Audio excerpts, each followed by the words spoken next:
Welcome guys. National anti profiteering authority बहुत ही ज़्यादा news में है पिछले कई दिनों से। क्यों न्यूज़ में है? इस पे कई सारे डिस्प्यूट चले हुए हैं, इसका कोरम पूरा नहीं हो पा रहा है, ठीक है। इसके मेंबर्स की काफ़ी सारी सीट्स वेकेंट है और रिसेंटली इसको एक्सटेंशन दे दी गई है 1 ईयर के।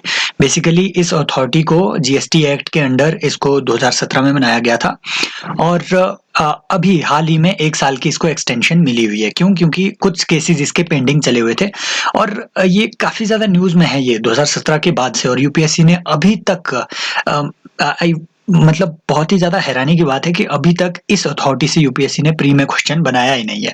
तो हो सकता है, इट इज़ मोस्ट प्रोबेबल कि इतनी इंपॉर्टेंट अथॉरिटी, इतनी इंपॉर्टेंट बॉडी पे हो सकता है कि एक अच्छा क्वेश्चन बने और प्री के नज़रिए से हम इसमें देखेंगे कि कहाँ-कहाँ से क्वेश्चन बन सकते हैं और आप इजीली इसको अटेम्प्ट कर पाएंगे। तो सबसे पहले देखो, नेशनल एंटी प्रॉफिटियरिंग अथॉरिटी एक स्टैट्यूटरी बॉडी है, याद रखना है। ये जीएसटी एक्ट के अंडर आपकी आती है। तो जीएसटी एक्ट में एक section 173, if I am not wrong, 173 या 173 सेक्शन के अंडर ये national anti profiteering authority constitute की गई है। तो ये एक स्टैट्यूटरी बॉडी है, याद रखना है। ये एग्जीक्यूटिव बॉडी नहीं है, ओके। तो it is a very powerful body, you know. और इसका कोर फंक्शन क्या है, इसका मेन काम क्या है? देखो यहाँ पे एंटी प्रॉफिटियरिंग, इस वर्ड पे फोकस करो। प्रॉफिटियरिंग, प्रॉफिटियरिंग मतलब ये प्रोहिबिट कर रही है प्राइवेट सेक्टर्स को कि अनड्यू प्रॉफिट्स वो ड्रॉ ना कर पाए कंज्यूमर से।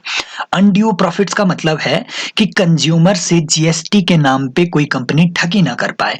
इसका मेन काम यही है कि अगर सरकार, if government reduces, if GST Council reduces the GST tax rates, then those reductions in GST tax must be translated into the benefits of the consumer.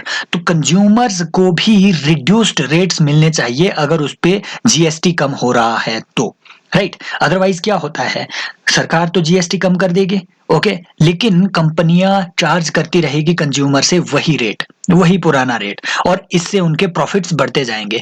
इसी प्रैक्टिस को, इसी एंटी प्रॉफिटियरिंग के प्रैक्टिस को, इसी प्रॉफिटियरिंग प्रैक्टिस को check करने के लिए एंटी प्रॉफिटियरिंग अथॉरिटी बनाई गई। इसका मेन फंक्शन बस यही है, ओके। तो देखो, जीएसटी काउंसिल के बारे में भी यहाँ पे बताया गया है। जीएसटी काउंसिल, ये आपने याद रखना है।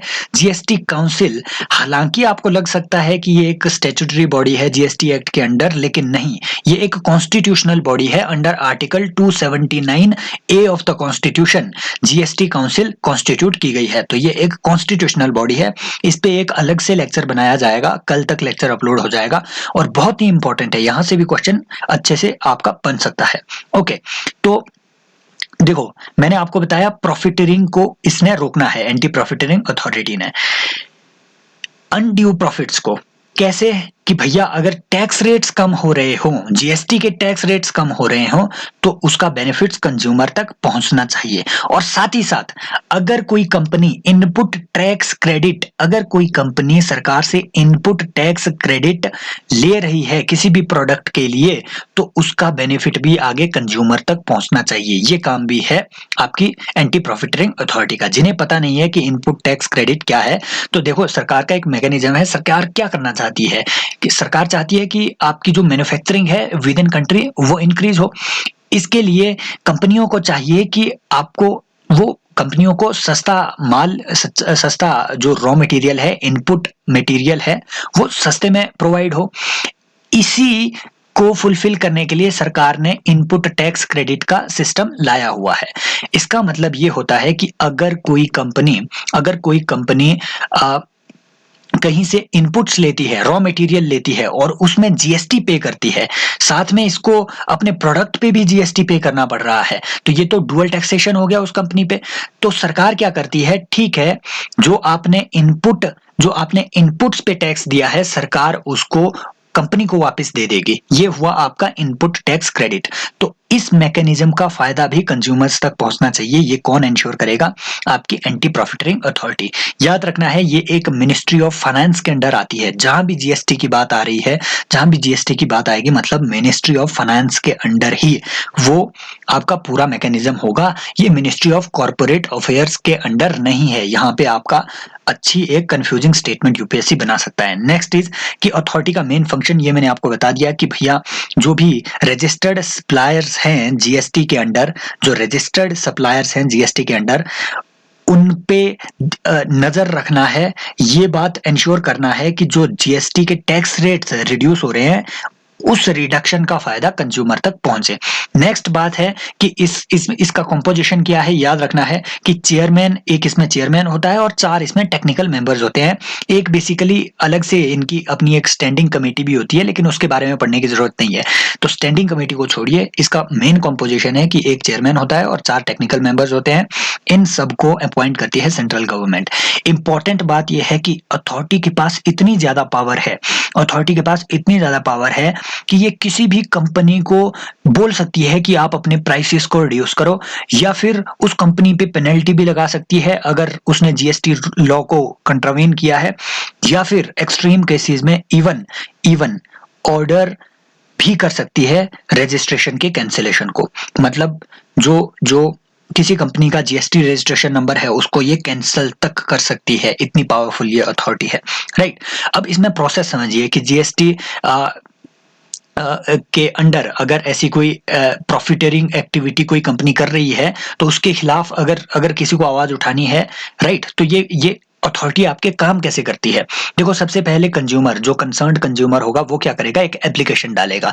कहां डालेगा, उसके पास 2 ऑप्शंस है, या तो वो standing committee of anti profiteering authority, जिनके बारे में मैंने आपको बताया कि भैया इनकी स्टैंडिंग कमेटीज भी होती है, ओके, या तो वो उस स्टैंडिंग कमेटी के पास अपनी एप्लीकेशन डालेगा, या फिर स्टेट लेवल में भी एंटी प्रॉफिटेरिंग की स्क्रीनिंग कमेटीज बनाई जाती है।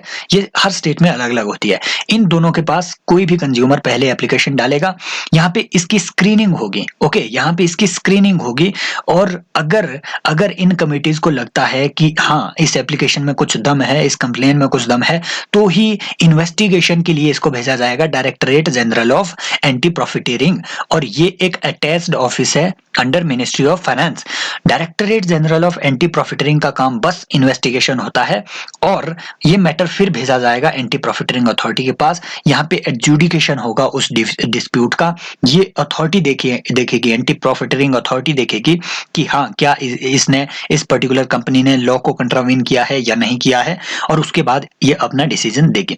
इसमें कुछ अभी फंडामेंटल कंसर्न्स है, इसको इवन सुप्रीम कोर्ट में इस अथॉरिटी को चैलेंज भी किया गया है। इसमें फंडामेंटल लेक्यूना ये है कि हालांकि 1 ईयर का इसमें एक्सटेंशन तो दे दिया गया है, लेकिन अगर आप इसका स्ट्रक्चर देखोगे नेशनल एंटी प्रॉफिटेरिंग अथॉरिटी का, ये मैंने आपको बताया कि एक चेयरमैन होता है, 4 टेक्निकल मेंबर्स होते हैं, लेकिन इस अथॉरिटी को अगर कोई भी डिसीजन लेना है, कोई भी केस अगर हियर करना है, तो उस केस को हियर करने के लिए इसका एक कोरम होता है, मतलब मिनिमम मेंबर्स प्रेजेंट होने चाहिए, और वो कोरम है सर, एक चेयरमैन प्रेजेंट होना ही होना चाहिए और 3 अदर टेक्निकल मेंबर्स होने चाहिए।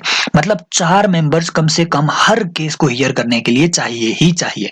लेकिन आज के दौर में सर 2 टेक्निकल मेंबर्स, मतलब 4 में से 2 टेक्निकल मेंबर्स की सीट वेकेंट है, और इवन चेयरमैन की सीट भी वेकेंट है। इसको अभी मतलब एक इसका टेक्निकल मेंबर ही एड हॉक बेसिस पे चेयरमैन की सीट को होल्ड किए हुए हैं, तो मतलब इनका कोरम ही पूरा नहीं है, तो केस ये कैसे अभी सुनेंगे, राइट। तो ये एक बड़ा कंसर्न है। दूसरी एक बड़ी बात है कि कोई भी ऐसा प्रोविजन नहीं है लॉ में, कोई भी ऐसा प्रोविजन नहीं है जीएसटी एक्ट में कि भैया जो नेशनल एंटी प्रॉफिटेरिंग अथॉरिटी है इसके डिसीजन को चैलेंज कहाँ किया जाए, एपेलेट बॉडी कौन सी होगी, इसका कोई भी प्रोविजन आपके जीएसटी एक्ट में नहीं है, राइट। तो जीएसटी में कोई भी ऐसा एपेलेट ट्राइब्यूनल इसके खिलाफ कॉन्स्टिट्यूट नहीं किया गया है। हालांकि आज के दौर में नेशनल एंटी प्रॉफिटेरिंग अथॉरिटी के जो भी केसेस होते हैं, जो भी इनके डिसीजन होते हैं, उनको डायरेक्टली चैलेंज किया जाता है कंसर्न्ड हाई कोर्ट में, ठीक है। हाई कोर्ट में इनको डायरेक्टली चैलेंज किया जाता है अंडर आर्टिकल 226, जो इनका रिट जुरिडिक्शन है हाई कोर्ट का, उसके अंडर आज के दौर में इसको चैलेंज किया जा रहा है। तो ये कुछ इंपॉर्टेंट बातें हैं जहां से अच्छे प्री का क्वेश्चन बन सकता है। आई होप ये इन्फॉर्मेशन आपके लिए ये पूरे लेक्चर्स आपके लिए वैल्यूएबल साबित हो रहे होंगे। You can join the telegram channel, link is given in the description box, and subscribe to the channel guys.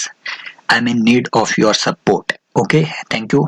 Let us meet in the next lecture. Bye bye, take care.